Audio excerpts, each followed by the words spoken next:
Assalamualaikum. I am Vaniza Munir. Today is our second lecture and I am going to talking about introduction and goals of psychology and the careers of psychology. As we have studied about in our previous lecture, psychology as a science of soul and psychology as a science of mind.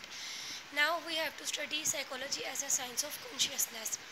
Psychology was also defined as a science of consciousness, and now what is consciousness? The present momentary awareness is called as consciousness. Those experiences about which we are fully aware and don't need to recall are included in the field of consciousness. अब consciousness कहते हैं हमारे शऊर को, कोई भी चीज़ जो हमारी present memory में चल रही हो, जो बिल्कुल प्रेजेंटली हमारे माइंड में हो, या जो भी चीज़ हमें प्रेजेंटली हमें जिसके बारे में अवेयरनेस हो, उसको हम कहते हैं कॉन्शियसनेस। अब वो तमाम एक्सपीरियंसेस जिनके बारे में हम जानते हैं और जिनको हमें रिकॉल करने की ज़रूरत बिल्कुल भी महसूस नहीं होती, वो सब हमारे कॉन्शियसनेस में आते हैं। John Dewey an American psychologist defined psychology as a science of consciousness. He suggested that consciousness is purposeful and everyone can analyze its conscious experience. अब ये जो हमारा जॉन डेवी है अमेरिकन साइकोलॉजिस्ट, इसके मुताबिक हर कोई जो है वो अपने कॉन्शियस को एक्सपीरियंस कर सकता है, यानी हम क्या सोच रहे हैं, हमारे शऊर में इस वक्त क्या चल रहा है, हम वो सब कुछ ईजीली एक्सपीरियंस कर सकते हैं। William James also defined it as a science of consciousness.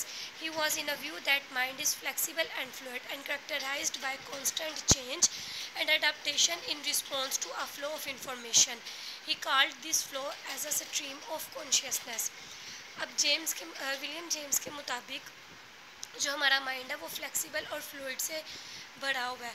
अब इसमें जो है वो चेंजेस आती रहती हैं, हम अपने इंफॉर्मेशन के मुताबिक चीज़ों को अडॉप्ट करते हैं और उनको चेंज करते रहते हैं। अब ये जो प्रोसेस चल रहा होता है इसने नाम दिया है स्ट्रीम ऑफ कॉन्शियसनेस का। अब जैसे हमने पीछे भी पढ़ा था कि अब जो दूसरी साइकोलॉजिस्ट जो है as a science of soul और as a science of mind, उनको भी क्रिटिसिज्म फेस करना पड़ा था, बिल्कुल उसी तरह इसको भी क्रिटिसाइज़ किया गया।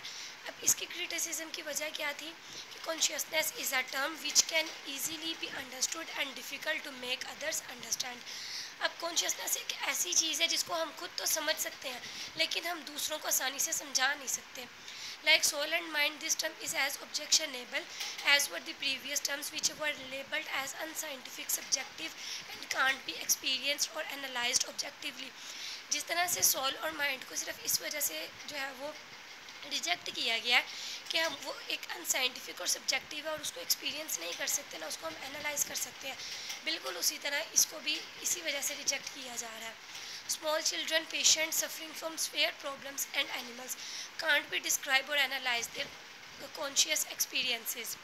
अब जो भी छोटे बच्चे हैं या जो पेशेंट्स होंगे जिनको स्वेयर प्रॉब्लम्स होगी या जो भी एनिमल्स हैं, वो तो अपना एक्सपीरियंस शेयर नहीं ना कर सकते, तो इस वजह से इसको भी रिजेक्ट कर दिया गया।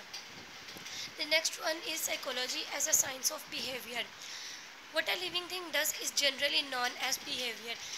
लिविंग थिंग या लिविंग ऑर्गेनिज्म जो भी कर रहा है, वो जो भी रिएक्शन दे रहा है, जो कुछ भी वो कर रहा है, इसको हम बेसिकली उसका बिहेवियर कहते हैं। इट मीन्स रिस्पॉन्सेज और reactions to various kinds of stimuli. अब किसी भी चीज़ या किसी भी मुतहर्रिक के बारे में किसी जो है वो लिविंग ऑर्गेनिज्म का रिस्पॉन्स जो है वो उसका बिहेवियर कहलाता है। J.B. Watson claimed that psychology is a study of behavior, i.e. what organisms do, their action, reaction and responses. The behavior of organism is observable and can be measured. अब J.B. Watson के मुताबिक जो psychology है वो study of behaviour है, क्योंकि organism क्या कर रहा है, उसके क्या एक्शंस हैं, उसको वो रिएक्शन क्या दे रहा है और वो रिस्पॉन्सेस क्या दे रहा है, ये सब कुछ इजीली ऑब्जर्व भी हो सकता है और मेजर्ड भी हो सकता है।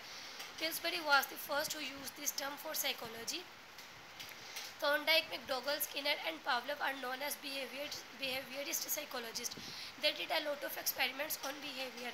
अब ये सब जो है वो साइकोलॉजी से साइंस ऑफ बिहेवियर को प्रमोट करने वाले साइकोलॉजिस्ट हैं। अब इसको क्या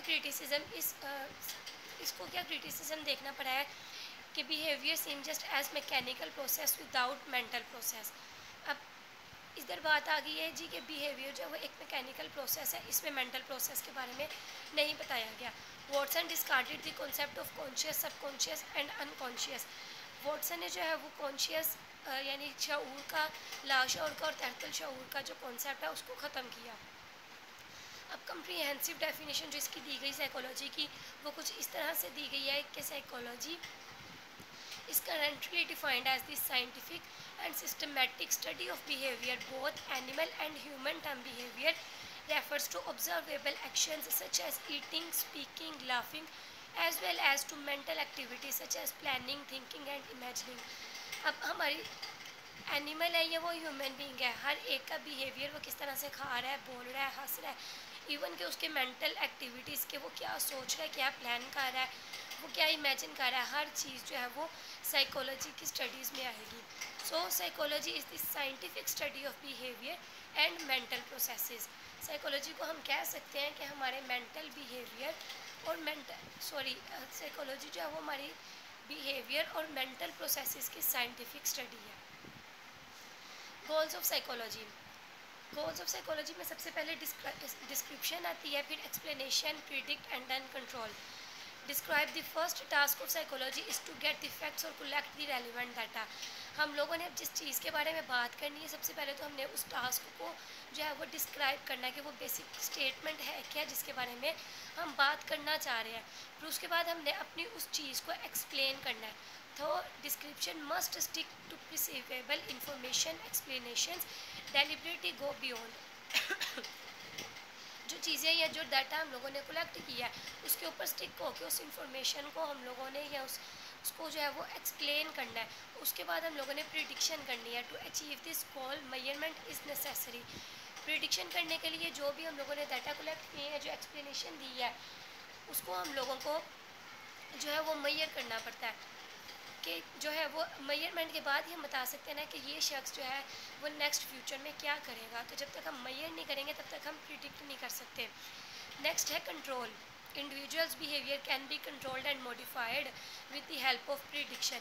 अब हम जब किसी के बारे में प्रिडिक्ट करेंगे, कोई प्रिडिक्शन करेंगे, तो हम उस प्रिडिक्शन के रिलेटेड जो है वो इंसान का बिहेवियर, सिर्फ इंसान का नहीं हर लिविंग ऑर्गेनिज्म का हम लोग जो बिहेवियर है वो कंट्रोल कर सकते हैं। नेक्स्ट करियर्स और स्पेशलाइजेशन है, यानी इसकी फील्ड्स हैं साइकोलॉजी की। इसमें क्लिनिकल और काउंसलिंग साइकोलॉजी आती है, साइकेट्रिस्ट और क्लिनिकल साइकोलॉजिस्ट आते हैं, experimental psychology, developmental psychology, social, community, environmental psychology, social and educational psychology, industrial and organizational psychology, forensic, sports, personality and health psychology. These are some branches that are most demanding in this society. Thank you so much.